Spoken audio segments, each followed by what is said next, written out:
VIP city நிறுவனத்தின் புதிய படைப்பு.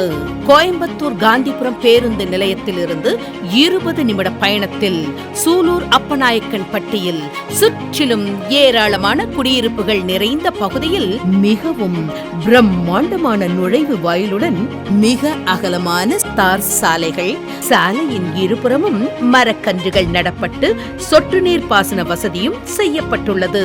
அனைத்து சாலையிலும் வரிசையான மின் விளக்குகள், குழந்தைகள் விளையாடுவதற்கான அழகிய பார்க், தரமான பாதுகாப்பு சுவர்கள், CCTV கேமராக்கள், வாட்டர் டேங்க், மின்சார வசதி, மனை முழுவதும் கண்ணை கவரும் வண்ணமயமான மின் விளக்குகள் என உலகத்தர வசதிகள் அத்தனையும் நிறைந்த ஓர் அழகிய வீட்டுமனை பிரிவாக உருவாக்கப்பட்டுள்ளது VIP சிட்டியின் new town premium villa plots.